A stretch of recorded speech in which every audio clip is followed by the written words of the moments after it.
이 시간 우리에게 주신 하나님의 말씀은 요한복음 7장 37절에서 44절까지 말씀입니다. 명절 끝날 곧 큰 날에 예수께서 서서 외쳐 이르시되 누구든지 목마르거든 내게로 와서 마시라. 나를 믿는 자는 성경의 이름과 같이 그 배에서 생수의 강이 흘러나오리라 하시니 이는 그를 믿는 자들이 받을 성령을 가리켜 말씀하신 것이라. 예수께서 아직 영광을 받지 아니하셨으므로 성령이 아직 그들에게 계시지 아니하시더라. 이 말씀을 들은 무리 중에서 어떤 사람은 이 사람이 참으로 그 선지자라 하며 어떤 사람은 그리스도라 하며 어떤 이들은 그리스도가 어찌 갈릴리에서 나오겠느냐 성경에 이르기를 그리스도는 다윗의 씨로 또 다윗이 살던 마을 베들레헴에서 나오리라 하지 아니하였느냐 하며 예수로 말미암아 무리 중에서 쟁론이 되니 그 중에는 그를 잡고자 하는 자들도 있으나 손을 대는 자가 없었더라. 아멘. 초막절이 끝나가는 무렵 예수님께서 사람들이 많이 모여있는 곳에서 누구든지 목마르거든 내게로 와서 마시라 라고 큰 소리로 외치셨습니다. 예수님이 물장사도 아니고 왜 갑자기 목마른 사람들이 와서 물을 마시라고 소리쳤을까요? 이스라엘은 더운 지방입니다. 초막절이라 많은 사람들이 예루살렘에 모였고 명절 끝 무렵이라 몸도 지치고 목도 말랐던 시기였기 때문에 목마른 사람들은 와서 물을 마시라는 예수님의 말씀이 무척 반갑게 들렸을 것입니다. 목마른데 물을 준다고 하면 목마른 상태에 있던 많은 사람이 몰려올 것입니다. 그런데 예수님이 물을 가지고 계십니까? 안 가지고 계십니까? 물을 가지고 계시지 않습니다. 그럼 어떻게 하시려고? 다른 때는 조용히 말씀하시던 분이 물도 가지고 계시지 않으면서 갑자기 큰 소리로 누구든지 목마르거든 내게로 와서 마시라 라고 말씀하신 걸까요? 예수님이 준비해 놓은 생수는 오늘 보면 38절에서 그것이 무엇인지를 알 수 있습니다. 나를 믿는 자는 성경의 이름과 같이 그 배에서 생수의 강이 흘러나오리라. 예수님이 준비해 놓은 생수는 바로 예수님을 믿는 것입니다. 목이 말라서 온 사람들이 나를 믿으면 갈증이 해소될 것이라는 말을 듣고 어떻게 반응했을까요? 실망한 사람들도 있고 어이없어 하는 사람들도 있고 화를 낸 사람들도 있었을 것입니다. 물론 예수님은 사람들이 이런 반응을 보일 것이라는 것을 이미 알고 계셨습니다. 그런데 왜 자신을 생수라고 하셨을까요?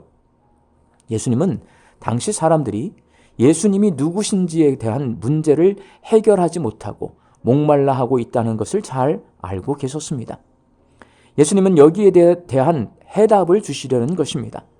나는 성경에 약속된 그리스도, 메시아임을 분명하게 밝혀주심으로 그곳에 있던 사람들이 목말라 하는 이 문제를 해결해 주시려고 하신 것입니다. 그리고 사람들이 예수님이 누구신지를 알아야 나머지 문제도 해결되기 때문입니다. 우리가 풀지 못하는 죄의 문제, 죽음의 문제를 해결해 주시는 예수님은 다른 문제도 능히 해결해 주시는 분이십니다. 어떻게 해결해 주시냐면 그 배에서 생수의 강이 흘러나오는 것 같이 해결해 주십니다. 예수님께서 그 배에서 생수의 강이 흘러나오리라고 말씀하실 때 배는 헬라어 코일리아를 번역한 것인데 창자를 가리키는 말입니다.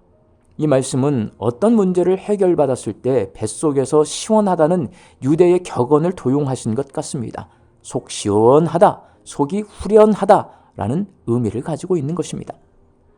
예수님은 자기가 누구인지를 궁금해하던 유대인들에게 그리스도이심을 밝혀서 그 궁금증을 풀어주셨고 구세주이신 예수님을 믿을 때 인생의 모든 문제가 속 시원하게 해결될 것이라고 말씀해주고 있습니다. 사랑하는 광주 양림교회 성도 여러분, 우리가 신앙생활을 하면서 가지고 있는 갈증이 있습니다. 알 것 같으면서도 숙제처럼 풀리지 않는 갈증이 있습니다. 이것이 우리를 힘들게 합니다. 설교를 듣고 성경을 읽고 기도를 하는데 해결되지 않는 갈증이 있는데 이렇게 고민이 계속되고 여전히 목마른 이유는 무엇일까요? 이런 상태가 계속되면 형식적인 신앙인이 되거나 신앙생활을 포기하게 될지도 모릅니다. 이런 목마름을 해결하는 길은 예수님이 누구신가를 바로 아는 것입니다. 예수님은 생수이십니다. 생수가 우리의 목마름을 해결하는 유일한 길입니다. 예수님이 모든 문제의 해결자라는 사실을 발견하고 그것을 믿는 순간부터 생수를 마시게 됩니다. 예수님을 해결자로 믿고 모든 문제의 중심으로 모시고 살면 주님이 생수가 되십니다. 예수님이 생수이심을 믿는 사람은 내 인생의 주도권을 예수님께 내어 놓아야 합니다. 주도권을 내어놓지 않는 것은 생수를 마시지 않는 것입니다. 오늘 보면 38절에서 나를 믿는 자는 성경의 이름같이 라고 말씀하십니다. 즉 성경에서 그동안 끊임없이 말하고 있는 것 같이 성경 말씀 그대로 믿는 자의 배에서 생수의 강이 넘치리라. 즉 주님께서 모든 것을 완전히 해결해 주신다는 것입니다. 모든 주도권을 예수님께 내어놓고 그 인생을 맡긴 사람은 예수님이 그 인생을 책임지고 절대로 목마르지 않게 하시겠다는 약속입니다. 그러니 생수이신 예수님을 마셔야 합니다. 예수님을 믿고 내 문제를 예수님께 맡겨야 합니다. 예수님이 생수이심을 믿고 모든 주도권을 주인이신 예수님께 맡겨서 속 시원하게 문제를 해결해 주시는 예수님을 만나는 우리 광주 양림교회 성도들이 되시기를 주님의 이름으로 축원합니다. 함께 기도하겠습니다.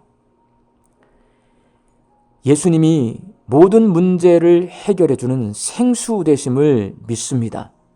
생수 되신 예수님이 나의 주인이심을 믿고 내 인생의 주도권을 주님께 내어놓게 하여 주옵소서.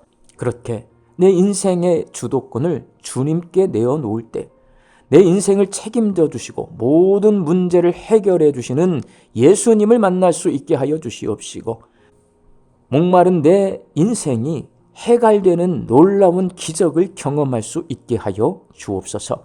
말씀 듣고 세상을 향해 나아갑니다. 하나님, 내일은 거룩한 주일입니다. 오늘 이 하루 거룩하고 경건하게 살면서 주께 드릴 예배를 준비할 수 있게 하여 주옵소서.